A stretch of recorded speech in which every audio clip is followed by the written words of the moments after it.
Well, everyone, I've been talking so much about iPhones and actually even comparing all those iPhones that I didn't even think about comparing these Galaxy phones together and how they hold up in 2020. I have all these Galaxy phones still in my possession and I have to use them somehow. And I used to review and compare a bunch of random phones together back in 2018. I want to make more comparisons that make sense. So we're going to be taking a look at the Samsung Galaxy S8 and seeing how it compares to the Samsung Galaxy S9 now in 2020 as they hold up now as separate devices. And there's been a lot of differences and a lot of changes that have happened since these phones came out. Even within the last couple months, there have been some crazy things. So I'm going to try my best to talk about them and recommend which one you should get. Should you save some money and get a Galaxy S8? Or should you spend some more money and get a Galaxy S9? Now, right now on Amazon, for the base models of both of these phones, the cheapest Samsung Galaxy S8 is selling for about $220. The cheapest Samsung Galaxy S9 is selling for about $284. So there's about a $60 difference between them, which, in my opinion is not that much. I would recommend going for a Galaxy S9 if it's going to be that cheap,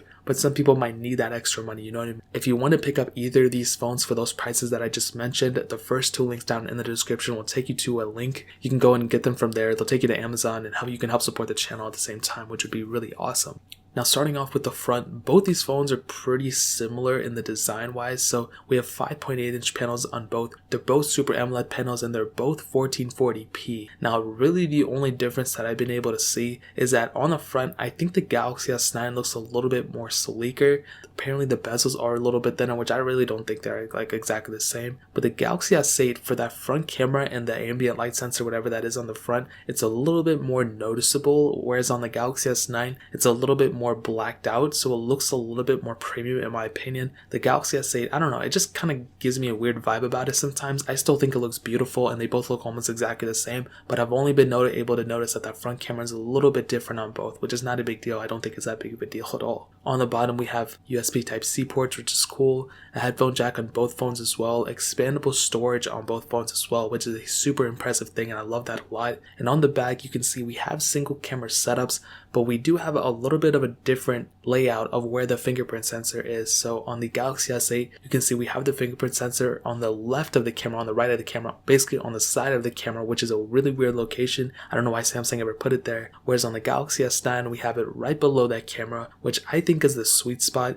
I still think that Galaxy S9's fingerprint sensor is too close to the camera. I think they should have put it a little bit lower, but now we have inbuilt fingerprint sensors in the screen, so it doesn't matter. But between the back, the Galaxy S9 definitely has a little bit more of an advantage when it comes to that standpoint, which is really, really cool. In terms of the way they feel in the hand in 2020, they both feel exactly the same. They both still feel like super premium phones, which is really, really cool. They both have IP certification, which is really awesome. We have IP68 dust and water resistance on both phones, so we can go up to 1.5 meters of water for 30 minutes. And if you think about it, I mean, that's really it in terms of the outside. They both have very similar layouts. One doesn't really necessarily scream that it's way better than the other. And I feel like if you were to give somebody a Galaxy S9 and a Galaxy S8, and if they weren't able to turn the phones on, if there was no branding on which phone was which on the outside, I don't think most people would be able to determine the difference. Even if you were to give them both phones and tell me which one is the S8 and S9, I just don't think most people would be able to tell me which phones they are. And some people might even say the S8 is the newer one, some people might say the S9 is the newer one, but that's kind of one thing, you know what I mean? In terms of build quality, they both have held up very, very well, and one doesn't feel more premium than the other. Now, the biggest difference between the two would definitely be the software, and this in and of itself might be the biggest reason for people to go upgrade from a Galaxy S8 or Galaxy S9, or not even get a Galaxy S8 or not even think about it and go straight for the Galaxy S9. And so software wise, the Galaxy S8 came out with Android 7.0 Nougat.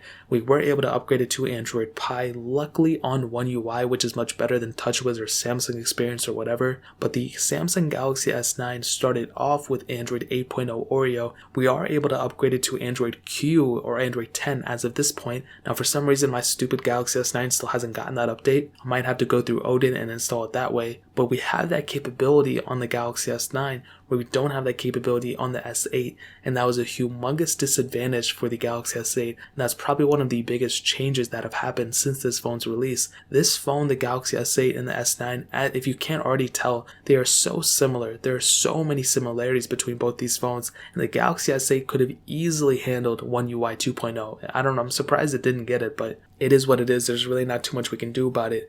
in terms of the third-party development community, the Galaxy S8 definitely, I think, still has a bigger community overall, especially after this phone not getting that software update. There's a lot of people flocking to basically installing custom ROMs on their phones and everything, which is a super impressive thing. I think it's much needed. Whereas on the S9, it's still getting stock software support, so I would probably recommend people not going that route yet, waiting until that phone software lifecycle is done and then installing a custom ROM and then rooting it and all that stuff. But it is what it is. I definitely do think the Galaxy S8 could have handled Android Q, but that was definitely one of the biggest headlines since this phone's release, especially in the last couple months. So that pretty much covers it up in terms of the software. Kind of sad, but it is what it is. Now, hitting on the performance side of things, the Samsung Galaxy S8 was released with the Snapdragon 835 chipset, an octa-core CPU, and Adreno 540 GPU, and there was only one model of the Galaxy S8, that was a 64GB model with 4GB of RAM, where the Samsung Galaxy S9 had the Qualcomm Snapdragon 845 chipset, an octa-core CPU, and Adreno 630 GPU,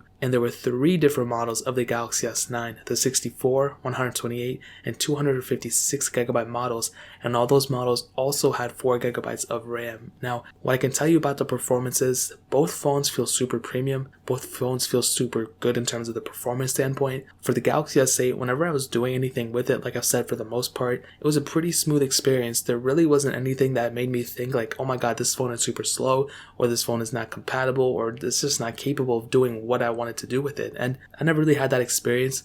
Every single thing I did with it was pretty good. Maybe the only slight thing is with super heavy intensive gaming like Real Racing 3, which isn't even that super intensive of a game. When I would go play with it sometimes, there were some issues where it would be a little bit choppy. It really wasn't that big of a deal, but it is something that I did notice a little bit. It wasn't all the time, it wasn't every time, but it was sometimes I would notice it kind of skipping a frame here and there for that game, but everything else about it was pretty much okay. On the Samsung Galaxy S9, performance really was probably the same as the S8, but just maybe a little bit better. When I'm using both, I don't really notice one being faster than the other. It's a really weird thing. If I did a speed test to test, maybe I would, if I were to do a benchmark test and all that stuff, maybe I'd be able to see differences, but in real world use, I don't think I would be able to see a difference. And I've made so many videos of the S9, so many videos of the S8, I've used both so many times, and again, I wasn't able to see that big of a difference between them. But if I had to say it in terms of the performance, the Galaxy S9 would probably be the better one overall. It's better spec'd, and even if I can't tell the difference now, it will be, it'll definitely be in the favor of the S9 if I were to say which one would be the faster one. So without a doubt, I'll go ahead and say the Galaxy S9 is the faster one, but if the S9 was a 10 out of 10, the Galaxy S8 is probably a 9 out of 10. It's very, very close in terms of performance, which furthers the claim as to why the Samsung Galaxy S8 should have gotten that One UI 2.0 update, but I've already talked about it. I'm not going to talk about it anymore. Now moving on to the camera section, both phones have single camera setups like I stated. We have a 12 megapixel sensor on both cameras, wide angle lens, optical image stabilizations on both phones. On the front, we have the same 8 megapixel camera as well. We can do 1440p on both phones, on both cameras, which is really cool. Now talking about that back camera for a second, really the main difference I was able to see, even in terms of the spec sheet, was that the Galaxy S9 can shoot 4K at 60 frames per second, where the Samsung Galaxy S8 can only do 4K at 30 frames per second. And honestly, in this day and age in 2020, that might be just enough of a reason for most people to go upgrade to a Galaxy S9. For me,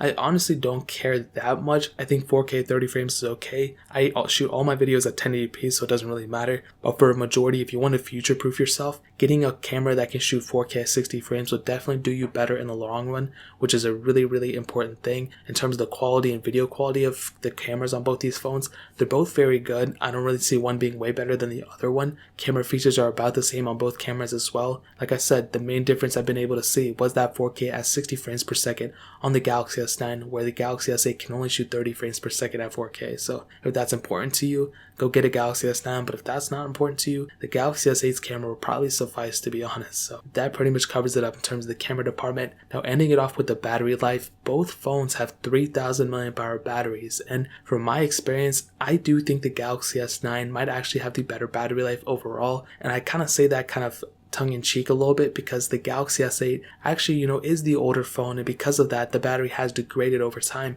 It's a non-removable battery on both phones. Because of that, most people will just keep those batteries stocked. They won't replace those batteries. So with that being said, I would probably give the S to the Galaxy S9 because it has a less degraded battery potentially over the Galaxy S8, which is a super important thing. So to kind of answer the question, to sum up the video, which one should you get in 2020? Now, I've already stated in the beginning of the video, if you have all the money to spend, get a Galaxy S9. But if you already have all the money to spend, go get a Galaxy S10 or just wait until the Galaxy S20 comes out. But if you're in that camp where you want to save the most amount of money and go that way, the Galaxy S8 might still be the better way to go. It's still getting security updates kind of, but if I were you, I would get a Galaxy S8, I would root it, and then I would custom ROM it and go on like an Android 10 ROM if they have any, but even an Android Pie ROM is okay. I still think the Galaxy S8 could have handled One UI 2. I think it has a lot going for it still. The hardware is excellent. The cameras are so great. It has micro SD card slot. It has a lot going for it. USB Type-C is and a headphone jack. The Galaxy S9 is the same way too, but the Galaxy S9 does have One UI 2.0, which is super important and super impressive. So if you can go that route, I'd recommend it. But I think both phones are still very great in 2020, and I've already done separate reviews on both these. If you want to watch it, you can. But between both, those are pretty much my answers, and hopefully that made sense to you guys.